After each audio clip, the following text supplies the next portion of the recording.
1700 সালের 23শে জুন গঙ্গার তীরবর্তী পলাশীর প্রান্তরে যুদ্ধের সাজ রব। বাংলার, বিহার ও উড়িষ্যার নবাব সিরাজউদ্দৌলার সেনারা যুদ্ধের প্রস্তুতি নিচ্ছে। অন্যদিকে লর্ড ক্লাইভের নেতৃত্বে ব্রিটিশ ইস্ট ইন্ডিয়া কোম্পানির বাহিনী প্রস্তুত।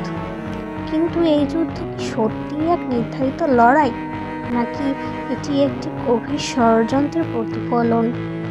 নবাবের প্রধান সেনাপতি মির্জাফর যুদ্ধের ময়দানে উপস্থিত থাকলেও তার মনে ছিল দ্বিধা। ব্রিটিশদের সঙ্গে গোপন সন্ধিতে তিনি প্রতিশ্রুতি দিয়েছিলেন তিনি যুদ্ধের মোড় ঘুরিয়ে দেবেন। তার প্রতিশ্রুতি অনুযায়ী যুদ্ধের মাঝপথে নবাবের বিশাল বাহিনীর একটি বড় অংশ যুদ্ধে নিষ্ক্রিয় হয়ে পড়ে।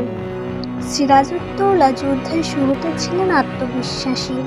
তার অসংখ্য অনুগত সৈন্য ক্লাইভের বাহিনীর বিরুদ্ধে প্রবল প্রতিরোধ গড়ে তুলেছিল। কিন্তু ক্রমে ক্রমে তিনি বুঝতে পারলেন যুদ্ধের মোড় অন্যদিকে যাচ্ছে।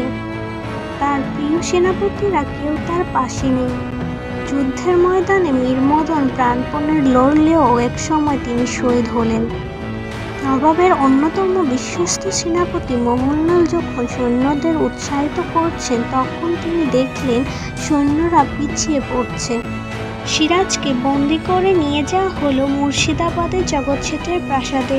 সেখানে এক অন্ধকার কক্ষে তাকে বন্দি করে রাখা হলো। তিনি জানতেন তার জীবনের পরিণতি কী হতে চলেছে। কয়েকদিন পর এক গভীর রাতে মিরনের আদেশে এক হত্যাকারী এসে শ্রাদ্ধ করে হত্যা করল বিহার উড়িষ্যার শেষ স্বাধীন নবাবকে। পরদিন সকালে যখন মুর্শিদাবাদ শহরের মানুষ জানতে পারল নবাব খুন হয়েছেন, তখন শহরে এক নিস্তব্ধতা নেমে এলো। সাধারণ মানুষ জানত এ যুদ্ধ ছিল এক প্রহসন, কারণ নবাবের পরাজয় যুদ্ধের ময়দানে নয়, ঘটেছিল ষড়যন্ত্রের অন্ধকারে। পলাশীর যুদ্ধ শুধু এক নবাবের পতন নয়, ছিল এক জাতির স্বাধীনতার সূর্য অস্তমিত হওয়ার প্রহসন।